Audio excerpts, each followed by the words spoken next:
Assalamualaikum warahmatullahi wabarakatuh. Waalaikumsalam warahmatullahi wabarakatuh. Yang terhormat Bapak Kepala Sekolah SDN 1 Harjo, yang kami hormati seluruh guru SDN 1 Harjo, puji syukur kehadiran Allah Subhanahu wa Ta'ala yang mana pada hari ini kita dapat melaksanakan kegiatan diseminasi dan berbagi pengalaman dari calon guru penggerak.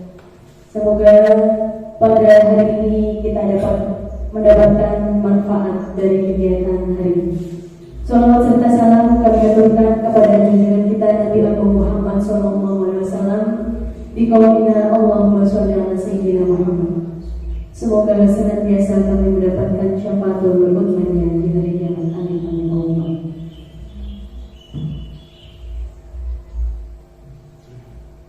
Pada kegiatan ini kita akan melaksanakan kegiatan diseminasi dan berbagi pengalaman dari calon guru penggerak yang akan disampaikan oleh Bapak Agung Tri Arianto dan Ibu Arina Munaskana.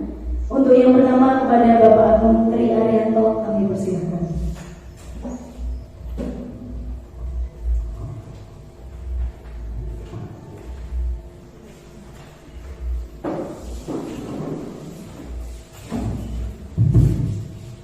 Bismillahirrahmanirrahim.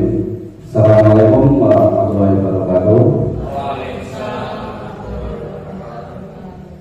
Yang terhormat Bapak Kepala Sekolah, Bapak Maskan. Yang terhormat Bapak Ibu Guru SD Negeri 1 Harjo yang sangat hebat sekali.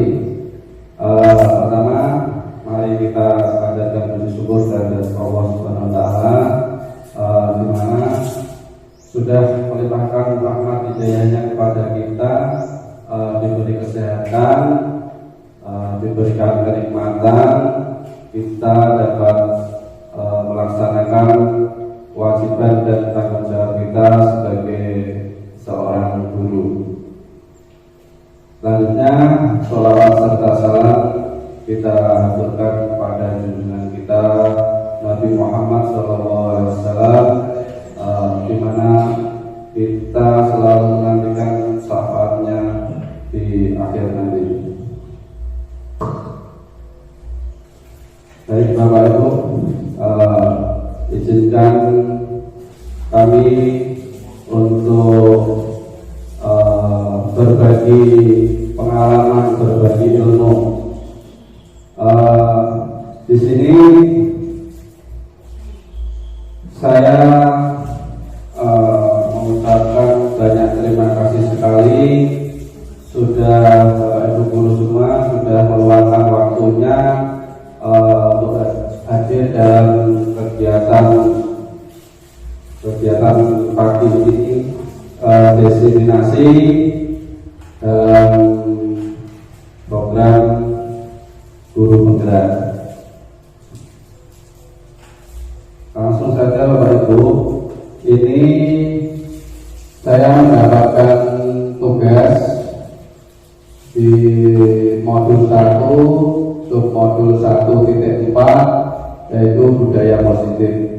Alhamdulillah kami kemarin sudah menyelesaikan satu modul, di mana satu modul itu terdiri dari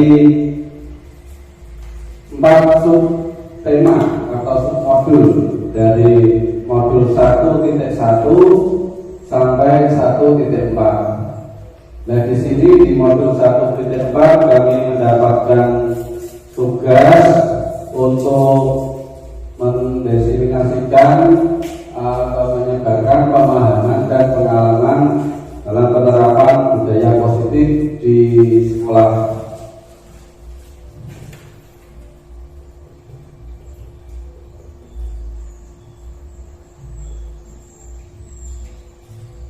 Sebelumnya saya ucapkan selamat datang para guru hebat. Mari belajar bersama, berkolaborasi, saling mendukung demi mewujudkan disiplin positif di sekolah kita tercinta ini.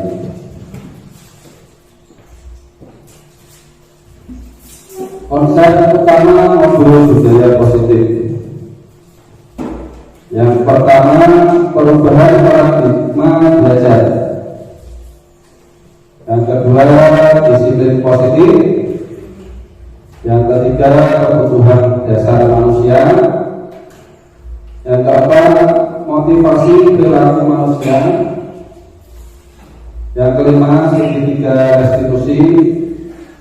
Yang keenam, keyakinan kelas. Yang terakhir, posisi kontrol restitusi.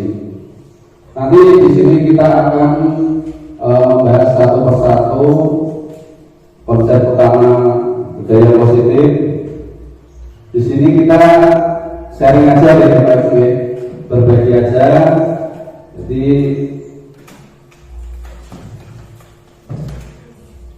ya, selanjutnya yang pertama langsung pembelajaran dengan paradigma baru. Pembelajaran dengan paradigma baru. Pembelajaran dengan paradigma baru dirancang berdasarkan prinsip pembelajaran yang terdiferensiasi, sehingga setiap murid belajar sesuai dengan kebutuhan dari tahap perkembangan untuk mewujudkan profil pelajar Pancasila. Jadi pembelajaran yang terdiferensiasi itu pembelajaran yang garansinya kita itu sama murid harus ada pendekatan dulu. Kita rangkul dulu, kita ajak ngobrol bersama, kita anggap sebagai teman. Jadi nanti peserta didik kita akan merasa nyaman kepada diri kita, jadi tidak merasa takut. Ini sesuai apa itu profil pelajar Pancasila itu ada 5 elemen, 6 elemen. Yang pertama itu beriman, bertakwa kepada Tuhan Yang Maha Esa dan berakhlak mulia. Yang kedua, bertingkah global. Yang ketiga, bergotong royong. Yang keempat, kreatif. Yang kelima, bernalar kritis. Dan yang keenam, terakhir, mandiri. Jadi di kurikulum merdeka ini kita akan semua mengejarkan itu profil pelajar Pancasila itu dari mana. Selanjutnya di poin disiplin positif. Nah, ini dalam budaya kita makna disiplin dimaknai menjadi sesuatu yang dilakukan seseorang pada orang lain untuk mendapatkan kepatuhan. Kita cenderung menghubungkan kata disiplin dengan ketidaknyamanan. Nah, tidak betul.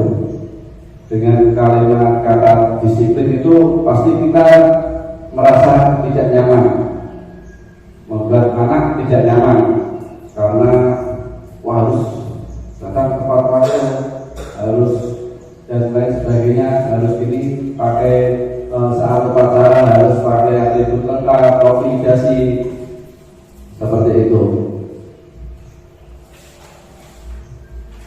Nah, ini sebagai pendidik, tujuan kita adalah menciptakan anak-anak yang memiliki disiplin diri, sehingga mereka bisa berperilaku dengan mengacu pada nilai-nilai kebijakan universal dan memiliki motivasi intrinsik bukan ekstrinsik.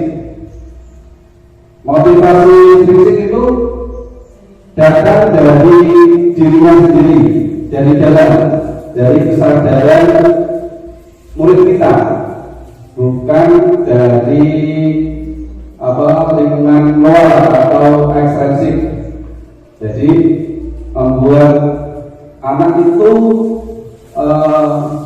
mempunyai motivasi yang lahir dari dalam dirinya sendiri. Diharapkan agar nilai-nilai kebajikan itu terpenuhi. Selanjutnya, disiplin positif merupakan salah satu cara penerapan disiplin yang bertujuan untuk menumbuhkan kesadaran serta memberdayakan anak untuk melakukan sesuatu tanpa sokokan, ancaman maupun hukuman. Jadi anak itu apa ya? Berdisiplin diri itu tidak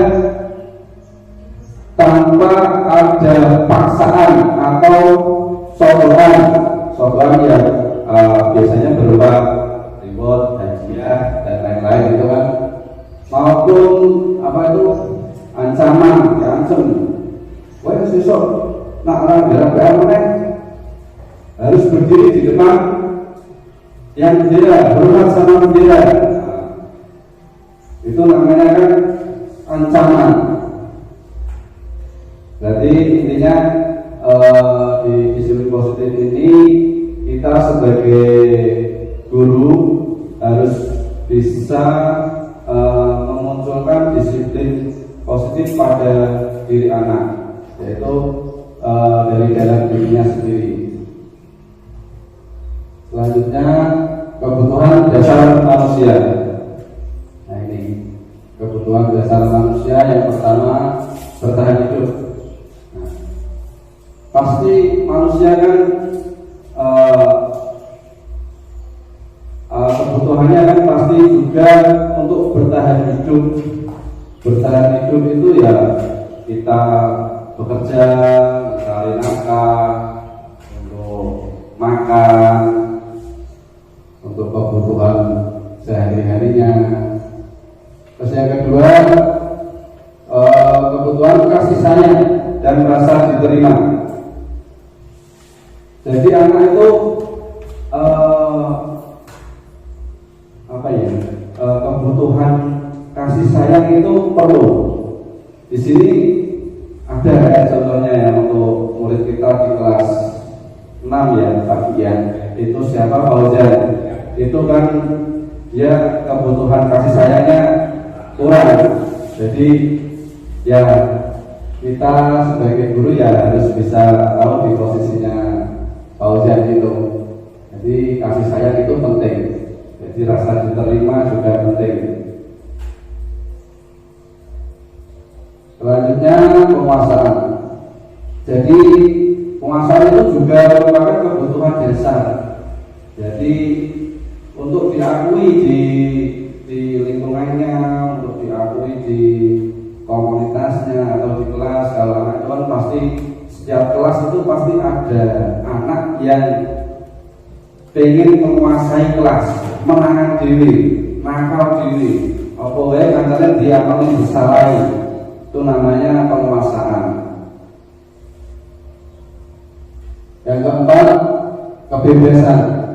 Nah, ini anak juga butuh kebebasan dalam belajar juga butuh.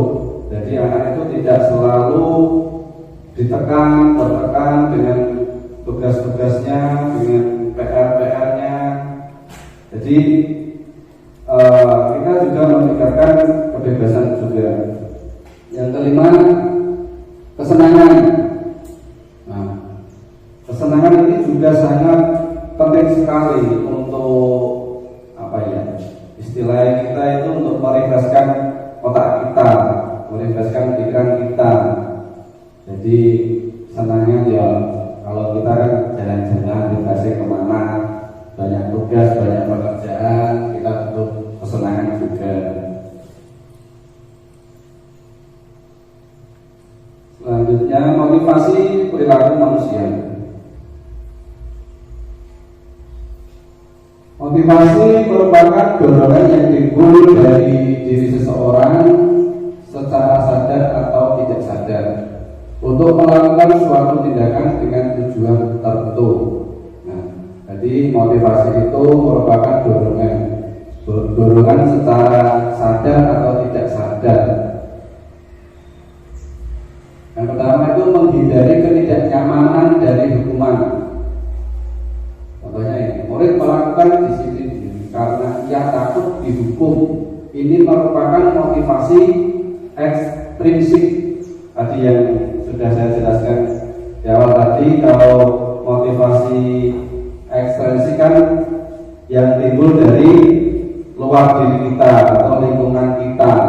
Contohnya itu murid melakukan disiplin itu dengan takut dihukum, itu kan berarti ada dorongan atau motivasi dari luar supaya dia itu tidak dihukum. Bagaimana ya, saya harus disiplin.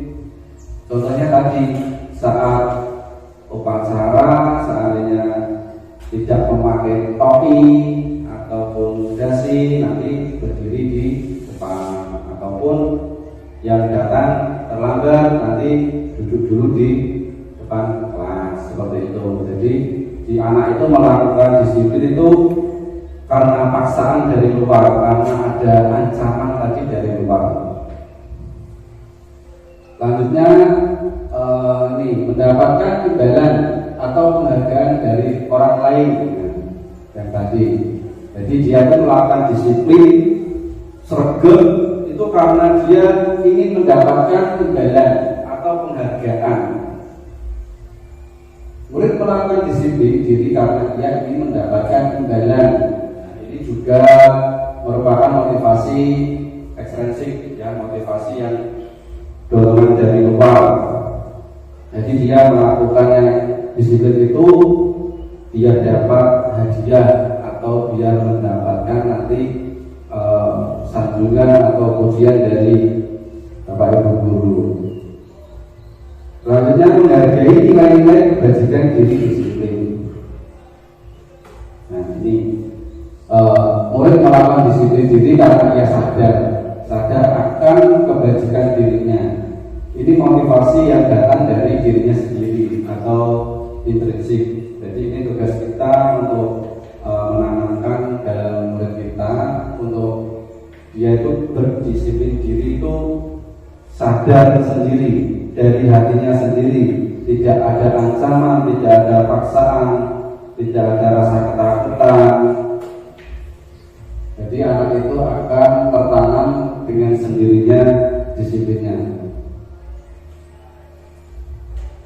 Lanjut, konsep disiplin dengan identitas legal.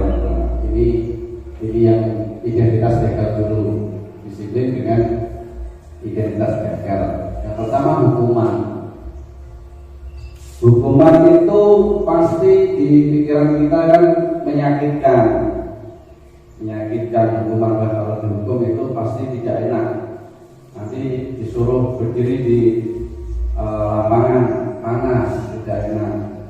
Yang kedua tidak nyaman, itu pasti tidak nyaman buat siswa. Terus murid menjadi takut. Jadi besok aku dires karena PR. Dia itu dengan sendirinya muncul rasa takut itu karena sudah kebayang nanti akan dihukum. Selanjutnya memaksa, sifatnya memaksa. Terus murid menyembunyikan kesalahan. Nah ini kadang kan murid menjadi tidak jujur karena dia itu melakukan kesalahan. Nanti kalau dia jalannya jujur pasti dihukum. Untuk menghindari hukuman, biasanya anak itu berusaha menyembunyikannya. Jadi berusaha tertolong biar terhindar dari hukuman. Selanjutnya murid menjadi rendah diri. Nah ini murid merasa nanti di hadapan teman-temannya dia juga menjadi punya pikiran yang rendah diri. Selanjutnya dengan penghargaan. Mendisiplinkan murid dengan penghargaan itu sebenarnya juga tidak efektif, ya. Merusak hubungan atau menimbulkan sifat iri. Terus mematikan kreativitas, menghukum dengan sistem ranking. Nah, jadi sifat penghargaan itu tidak bagus juga. Kita ketahui sekarang kan pembelajaran kita di rapat kita itu sudah tidak boleh ngasih ranking, ya, tidak boleh ngasih ranking. Itu ya karena itu nanti menimbulkan sifat iri karena dia itu merasa yang rankingnya rendah kan menjadi anak yang rendah diri nanti, tidak percaya diri, terus merampas dan menghargai dirinya.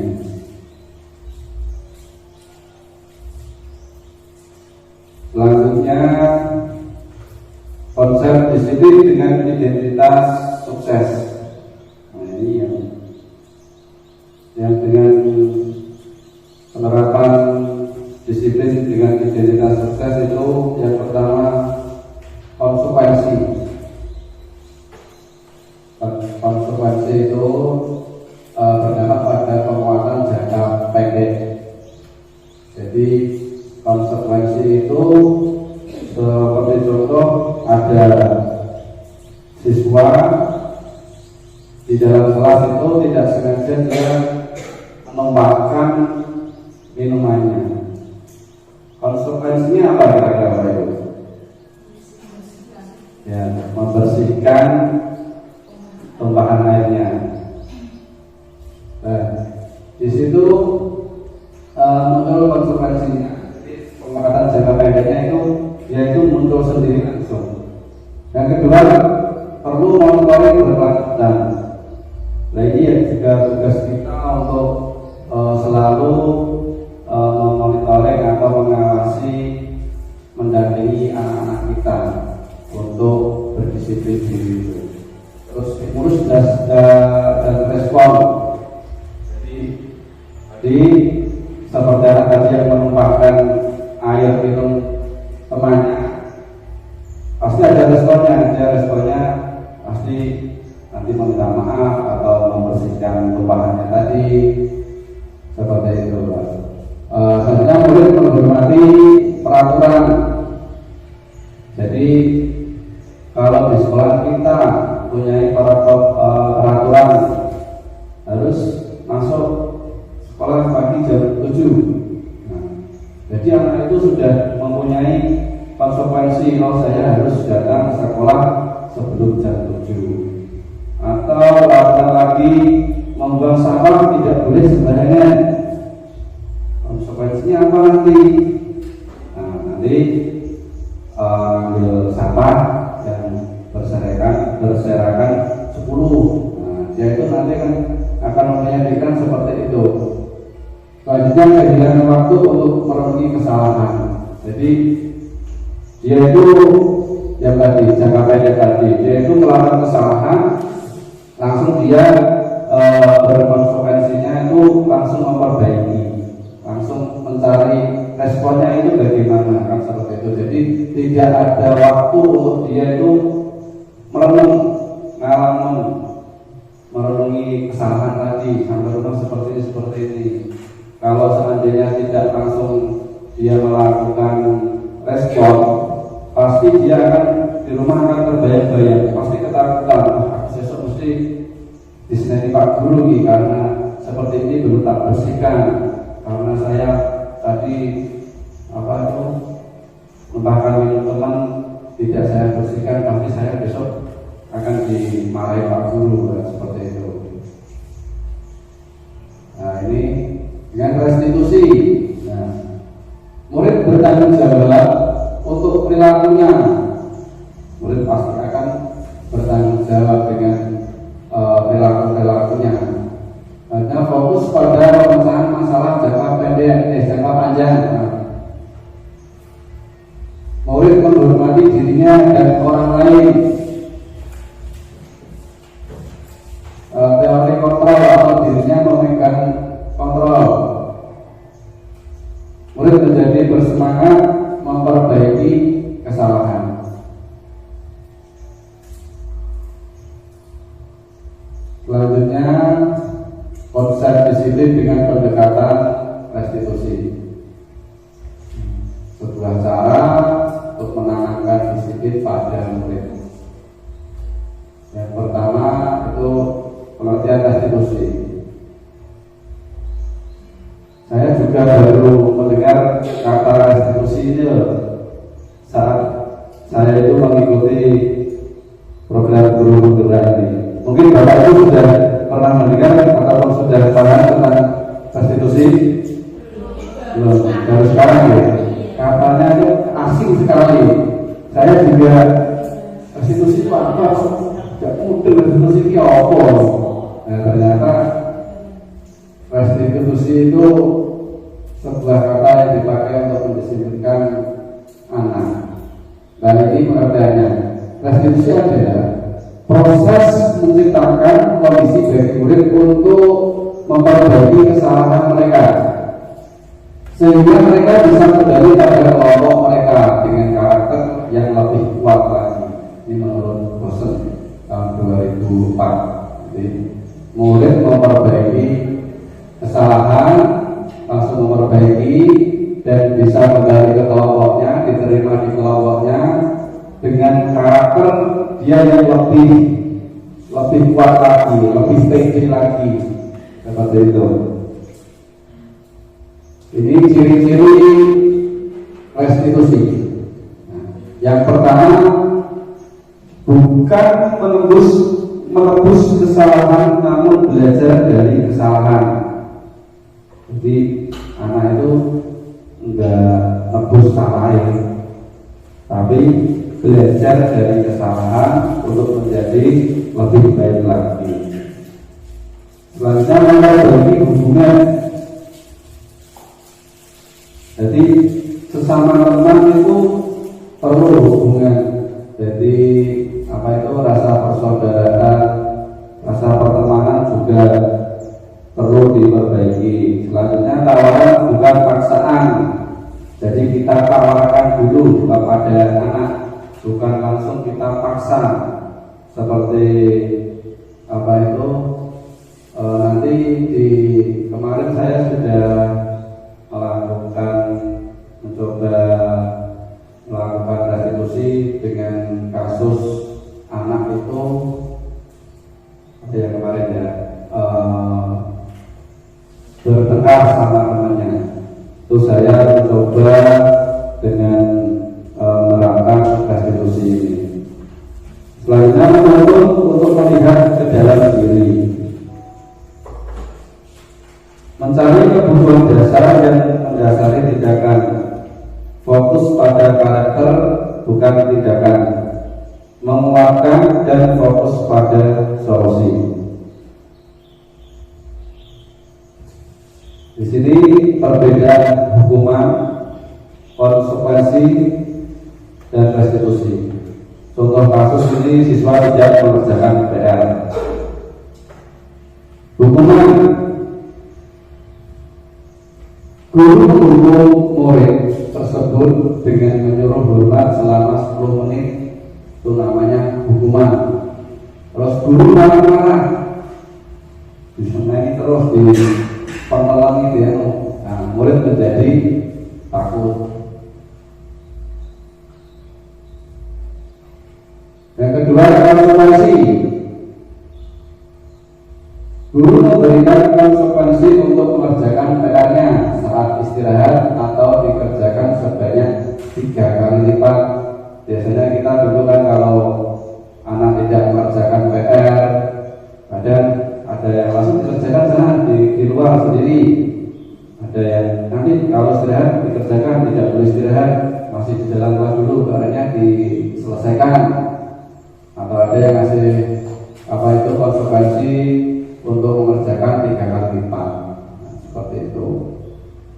Guru tegas dan siswa akan menghormati peraturan. Nah, di sini konsekuensi itu tentunya seperti itu.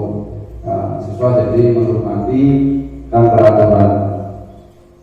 Selanjutnya restitusi. Nah, ternyata ada yang lebih baik lagi di restitusi. Guru menanyakan dulu keyakinan kelas atau dirinya dalam membantu siswa menyelesaikan masalahnya.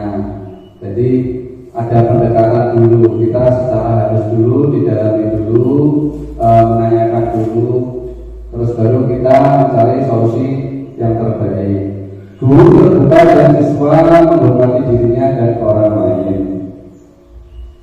Jadi ini menurut Bapak itu bagus yang mana ini untuk mendisiplinkan murid-murid murid kita ini? Restitusi. Walaupun kadang hukuman lebih manjur ya Pak ya. Hukuman biasanya lebih manjur, lebih ditakuti, tapi ternyata ya ini efeknya juga tidak bagus itu, murid menjadi takut, merasa dia itu menyakitkan sekali. Kalau restitusi ini kan secara halus kita ngomong tenangan. Lanjut 5 posisi kontrol restitusi.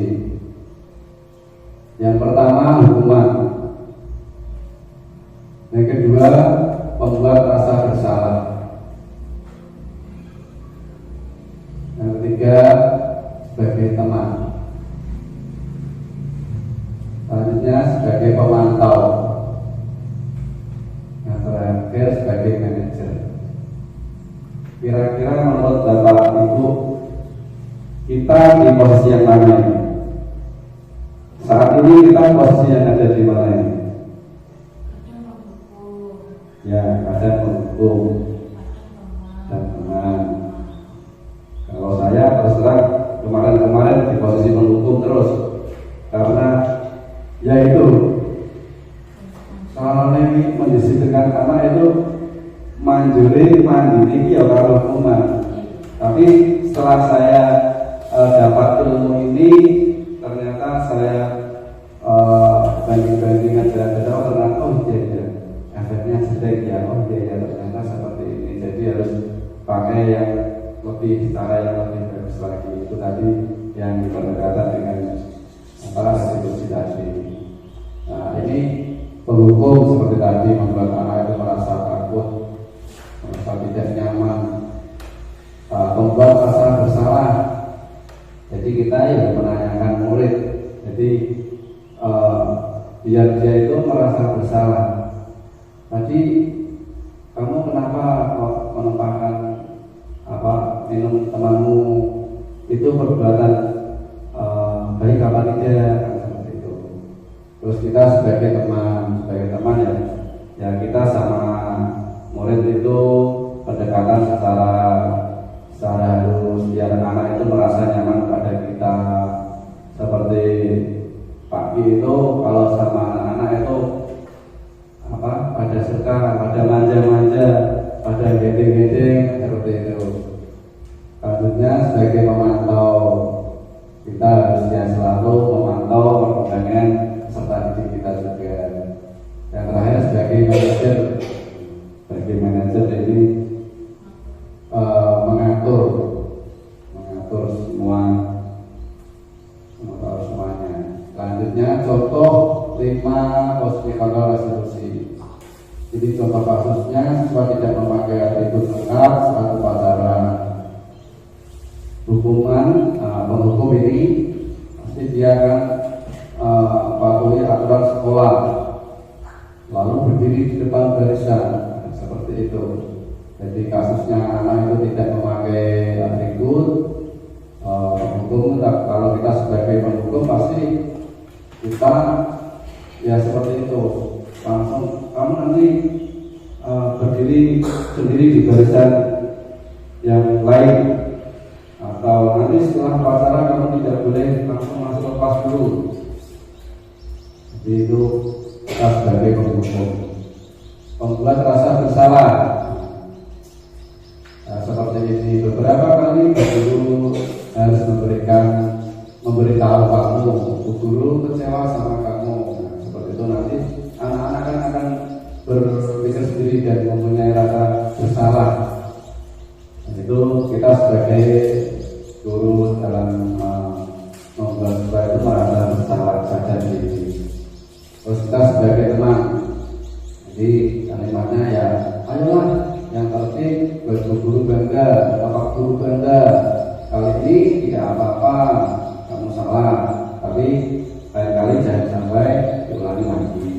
Nah, jadi istilahnya kita komunikasi dengan anak itu nyaman, merasa sebagai teman. Selanjutnya sebagai pemantau.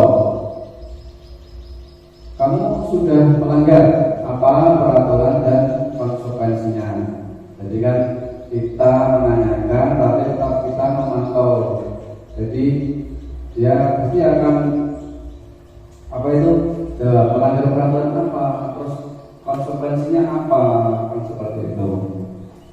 Selanjutnya kita sebagai manajer, kita juga menanyakan apakah kamu tahu kesalahanmu, terus bagaimana kamu akan memperbaiki kesalahanmu.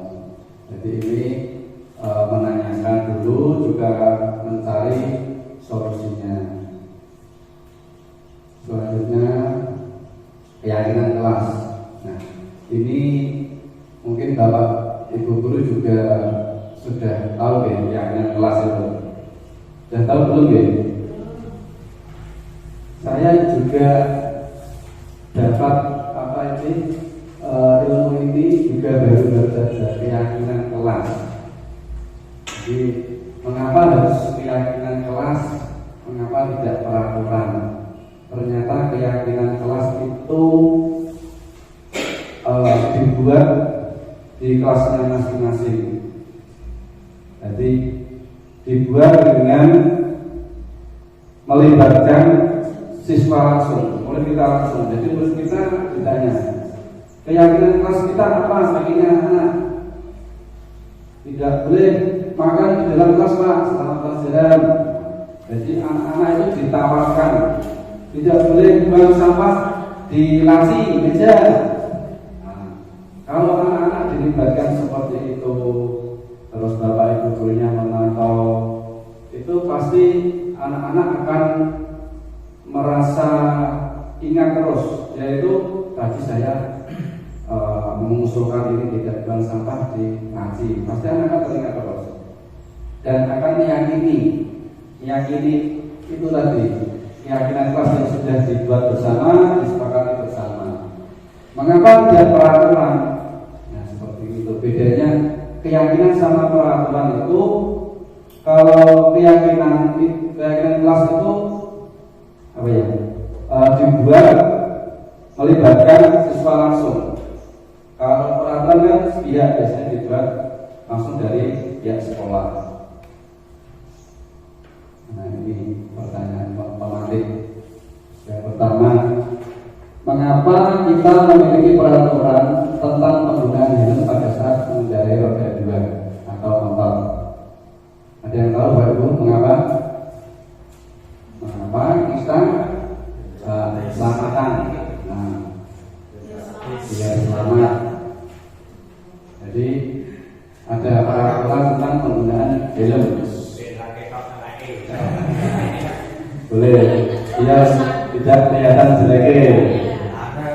Hangat, ya betul. Menghindari udara dingin. Oh, kalau pagi saja loh Pak, saya kalau berangkat sekolah pas musimnya udaranya dingin itu loh. Kalau helm tidak tak tutup katanya itu udara itu masuk sini tuh wah dingin semua sampai hidung itu rasanya gatal-gatal. Tapi kalau ditutup gini rasanya agak telinga tidak kena angin itu hangat. Nah, jadi untuk keselamatan kita. Jadi kita punya keyakinan kan kalau kita naik motor pakai helm pasti akan selamat. Terus yang kedua, mengapa kita memiliki peraturan tentang penggunaan masker dan mencuci tangan setiap saat? Waktu kemarin pas COVID. Ya apa ini? Nah, memakai masker pas waktu kemarin pada pandemi itu. Jadi tidak apa? Tidak apa Pak Malu? Tidak mudah kena penyakit tadi, tidak mudah tertular virusnya. Ya, jadi kita meyakini kalau kita pakai masker itu pasti aman. Setidaknya kita mengurangi ya itu bisa jadi mengurangi. Kita meyakini kalau kita pakai masker itu resiko tertular virusnya kan sedikit ya. Dan kita rajin mencuci tangan, itu yang kita yakini. Bagaimana menentukan keyakinan kelas? Nah, ini lebih abstrak dari keyakinan, berupa pertanyaan universal, dibuat dalam bentuk kalimat positif. Jadi kalau membuat keyakinan kelas itu batas dengan kalimat-kalimat yang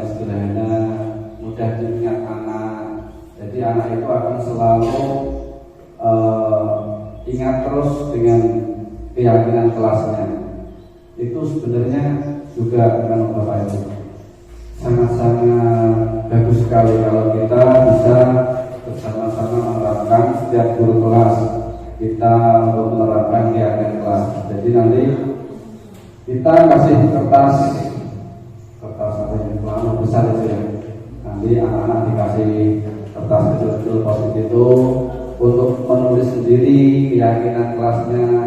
Jadi nanti kalau sudah ditempel itu pasti anak-anak akan kelas kita pun akan menjadi lebih nyaman lagi, lebih enak lagi dalam belajar, lebih nyaman, anak merasa senang.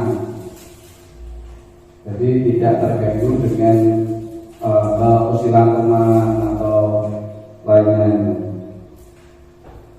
Sedikit saja agar mudah diingat. Tadi ya tidak usah panjang-panjang kalimatnya. Sesuai dengan kondisi kelas atau sekolah agar mudah diingat. Kita harus bisa menyesuaikan dengan kondisi di lingkungan kita juga.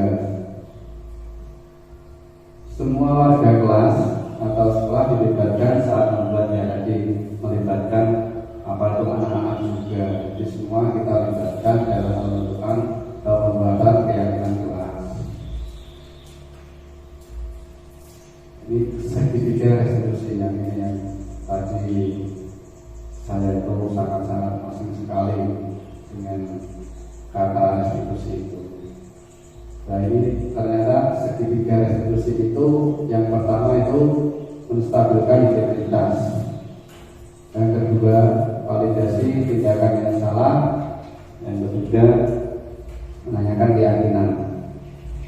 Menstabilkan identitas, kita semua akan melakukan hal yang terbaik yang bisa kita lakukan.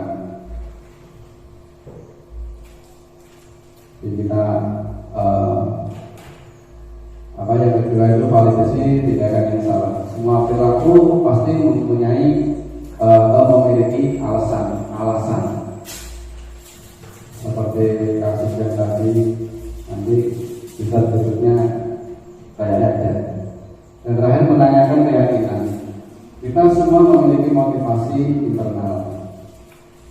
Sudah selesai. Jadi di itu segitiga restitusi itu tadi penyelesaian kasus dengan segitiga restitusi itu yang pertama menstabilkan identitas, yang kedua validasi tindakan, yang ketiga menanyakan keyakinan.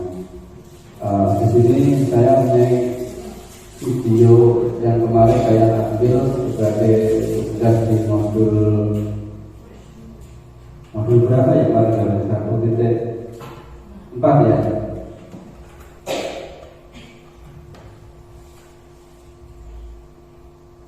Modul 1. Nah, ini baru cuplikan-cuplikannya.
Gambarnya tidak muncul.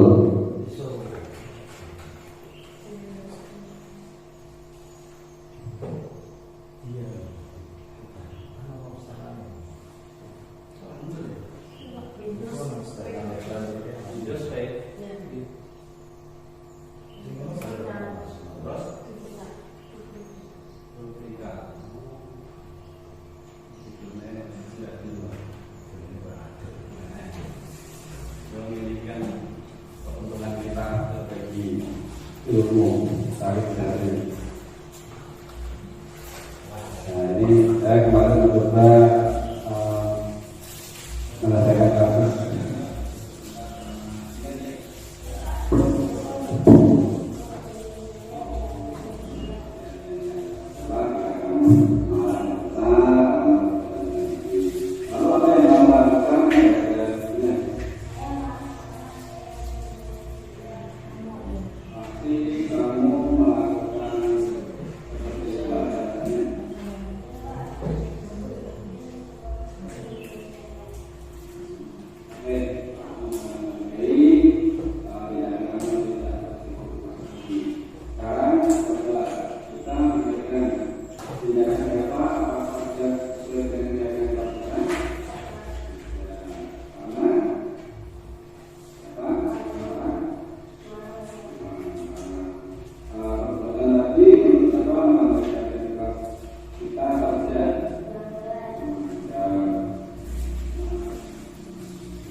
Jadi di dalam video tadi baru saya mencoba untuk mempraktekkan segitiga distribusi.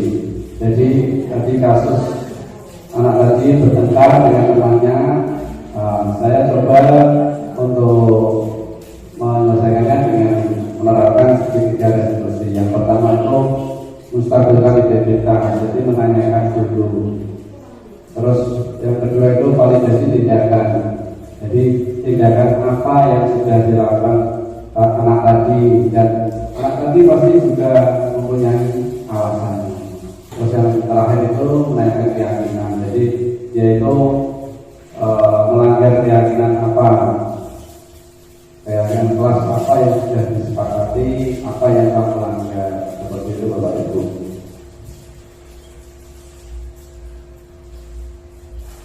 Terima kasih Bapak Ibu guru semuanya. Tadi sedikit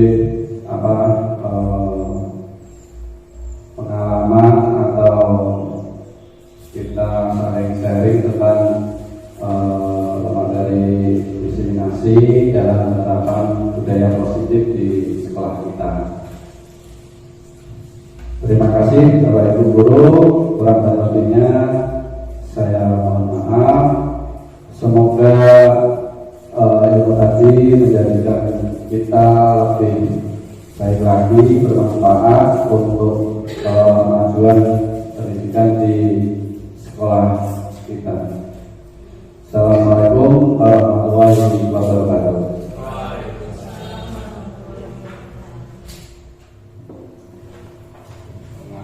Baik, kami sampaikan terima kasih untuk kedua calon guru penggerak kita di SDN 1 Rejo. Kemudian akan ditambahkan penguatan dari Bapak Kepala Sekolah, kepadanya kami persilakan.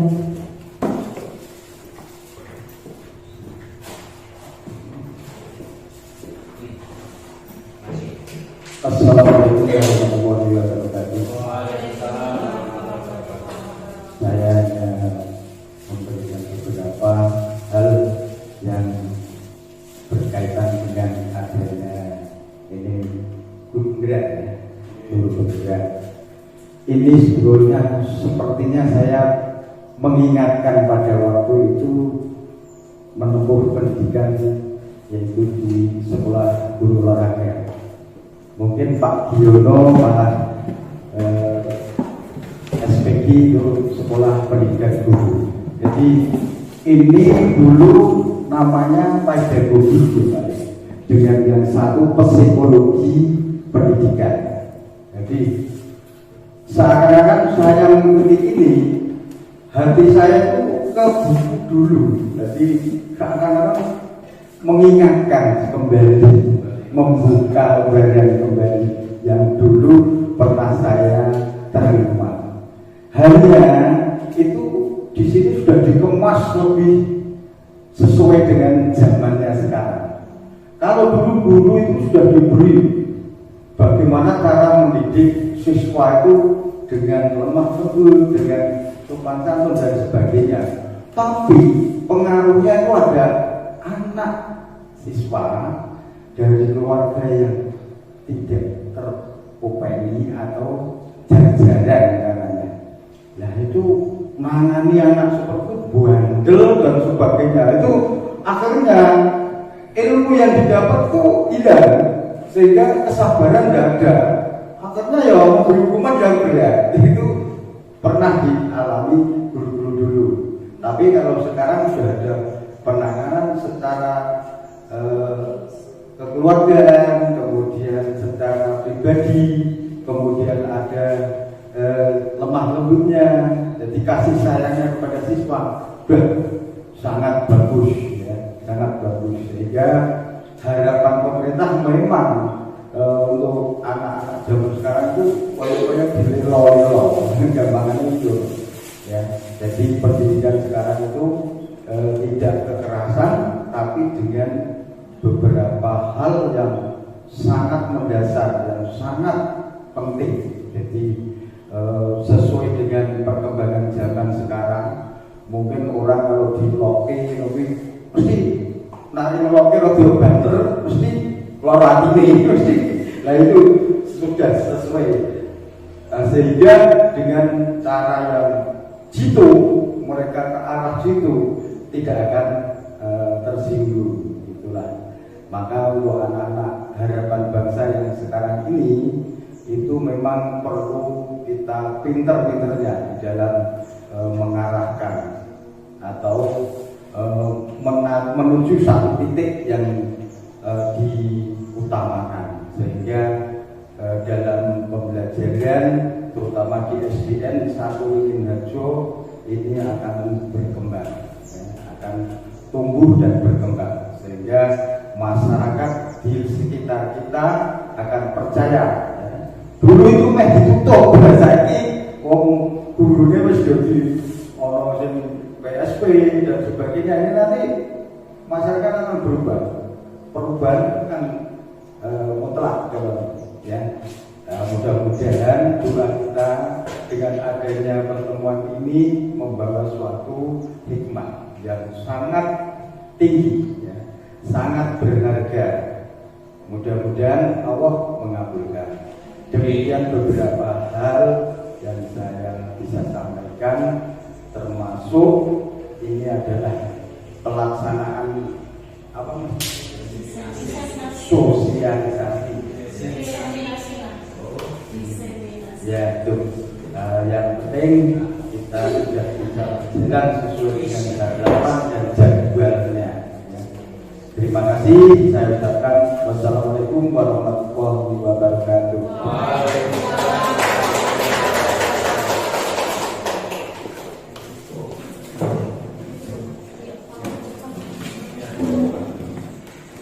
Baik, terima kasih atas penjelasan dari Bapak Kepala Sekolah SDN 1 Harjo.